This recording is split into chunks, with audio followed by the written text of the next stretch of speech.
छत्तीसगढ़ के बैनर तले तमाम शिक्षक जो है पदयात्रा करते हुए मंत्री गजेंद्र यादव के निवास। शिक्षकों को बच्चों को पढ़ाने का अवसर दो, विद्यार्थियों के पास शिक्षकों को जल्दी भेजो।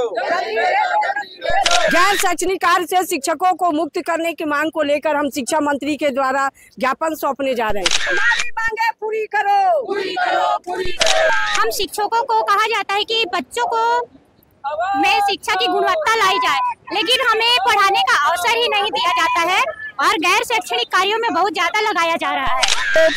दरअसल हम लोग का शिक्षक है और शिक्षकों का काम होता है केवल स्कूल में पढ़ाना, लेकिन शासन के द्वारा हमको स्कूल से विमुख करके अन्य कामों में लगा दिया जाता है। बहुत ज्यादा प्रभावित हो रही है। जब से ड्यूटी लगा है कम से कम 15 दिन हो गया सर, मैं तो स्कूल ही नहीं जा पाई। छत्तीसगढ़ के बैनर तले तमाम शिक्षक जो है पदयात्रा करते हुए मंत्री गजेंद्र यादव के निवास जा रहे हैं और आपको बता दें इनकी कुछ मांग है, उस मांग को लेकर के ये पदयात्रा कर रहे हैं और साफ तौर पर ये शिक्षा विभाग के कार्यालय से होते हुए मंत्री गजेंद्र यादव के निवास जो है वहां पर जा रहे हैं और मंत्री जी को ज्ञापन देंगे कि शिक्षा की गुणवत्ता को बनाए रखने के लिए अलग अलग कार्यों में इन शिक्षकों को ना भेजा जाए, जिससे छात्र और छात्राएं जो पढ़ रही उनके पढ़ाई में भी व्यवधान उत्पन्न हो रहा है। अलग अलग कार्यों में लगाया जा रहा है, जिसको लेकर के तमाम शिक्षक जो है धरने पर है। दीदी क्या मांग लेकर के जा रहे हैं आप लोग? गैर शैक्षणिक कार्य से शिक्षकों को मुक्त करने की मांग को लेकर हम शिक्षा मंत्री के द्वारा ज्ञापन सौंपने जा रहे हैं।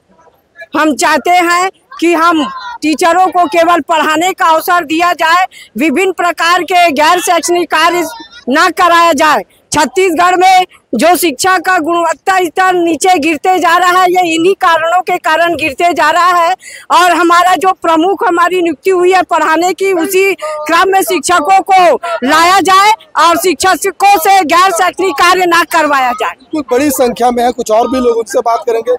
आप लोग भी जा रहे हैं तो क्या लगता है जो अलग अलग कार्यों में भेज उससे प्रभावित हो रहा है बच्चे का पढ़ाई? हाँ जी, बहुत प्रभावित हो रहा है।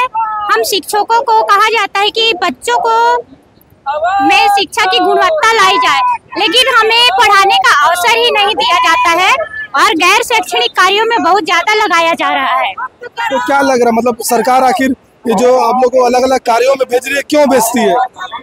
अब सरकार हमें क्यों भेजती हो तो सरकार ही जाने, लेकिन इससे हम लोग शिक्षक लोग बहुत अपमानित महसूस करते हैं। अभी कुत्तों को गिनने का कार्य दिया गया है। बिल्कुल, बच्चों की पढ़ाई कितना प्रभावित होता है? बहुत ज्यादा सर। हम लोग को तो कहा गया था कि आप मतलब मैं BLO हूँ, BLO के साथ आप स्कूल भी अटेंड करिए। अब आपको नहीं मैं बता सकती हूँ, एक दिन में 50 से 60 कॉल अटेंड करते हैं सर। अगर हम चले भी गए स्कूल तो भी हम 1 मिनट के लिए बच्चों के पास नहीं जा पाते सर। बहुत ज्यादा प्रभावित हो रही है। जब से ड्यूटी लगा है कम से कम 15 दिन हो गया सर, मैं तो स्कूल ही नहीं जा पाई। क्या क्या चुनौतियां आ रही है आप लोगों को? बहुत सारे सर, आप खुद जान रहे हैं। कई लोगों को जिनको अपना 2003 का सूची में नाम नहीं मिल रहा है तो मतलब एग्रेसिव होके बात कर रहे हैं। 2 घटनाएं तो आप देख चुके हैं। एक को ईंट से मार दिया गया, एक के साथ। अब हम मैडम है तो थोड़ा सा बचे हुए हैं हाथापाई से, लेकिन जो सर है मेल जो टीचर है उनके साथ तो बहुत ज्यादा कहा जाए बदतमीजी हो रहा है, जो कि नहीं होना चाहिए सर। तो बिल्कुल, और भी लोग मेल शिक्षक भी, उनसे भी बात करेंगे। भैया आप लोग भी धरने पर पदयात्रा करते हो, मंत्री जी के पास जा रहे हैं, क्या लग रहा है मतलब अलग अलग ड्यूटी आप लोगों को लगाई जा रही तो अगर सरकार कुछ सोच के ही लगा रही होगी? हाँ सर, ये दरअसल हम लोग का शिक्षक है और शिक्षकों का काम होता है केवल स्कूल में पढ़ाना, लेकिन शासन के द्वारा हमको स्कूल से विमुख करके अन्य कामों में लगा दिया जाता है, जिनसे हम भी अपने बच्चों को पूरा समय नहीं दे पाते और इससे हमारे ऊपर फिर जिम्मेदारी सौंप दी जाती है कि शिक्षकों का गुणवत्ता मतलब पर्याप्त नहीं रहता, बच्चों जो है कमजोर अपना स्तर आते हैं ऐसे करके। तो इसी के विरोध में आज हम लोग माननीय मंत्री जी को ज्ञापन सौंपने जा रहे हैं शांतिपूर्वक सत्र के माध्यम से। मांगे आप लोगों की मान ली जाएगी? निश्चित ही, पूर्व में भी हमारे संगठन के द्वारा इस प्रकार से ज्ञापन सौंपा गया है, दिया गया है और इसमें शासन प्रशासन को जरूर सोचना चाहिए, क्योंकि शिक्षक है और शिक्षा की मर्यादा में रह के हम अपना पूरा समय स्कूल में देना चाहते हैं, बच्चों के हित में अपना और देश के हित में अपना समय देना चाहते हैं।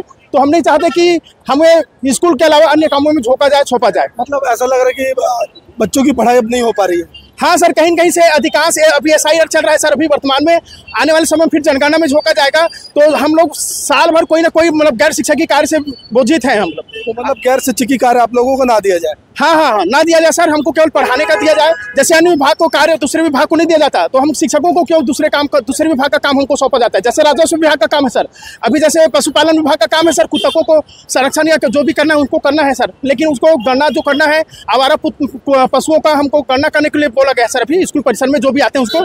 तो ये तो अमानवीय कृत्य है ना सर वो, क्योंकि शिक्षक हैं और शिक्षक जो हमारा काम केवल पढ़ाना रहता है, और हम स्कूल से अगर बाहर रहेंगे तो हम पूरा अपना समय बच्चे को नहीं दे पाएंगे, तो इनसे कहीं ना कहीं शिक्षा का जो स्तर है वो प्रभावित होगा सर। तो बिल्कुल बड़ी संख्या में तमाम जो शिक्षक है वो आपको तस्वीरों में दिख जाएगा। तमाम जो लोग हैं वो जा रहे हैं मंत्री गजेंद्र यादव के निवास, और मंत्री जी को ज्ञापन देंगे और साफ तौर पर इनकी मांग है जो शिक्षा के अलावा इनको किसी और अन्य कार्यों में ना झोंका जाए, ताकि बच्चों की जो पढ़ाई वो निरंतर जारी रहे।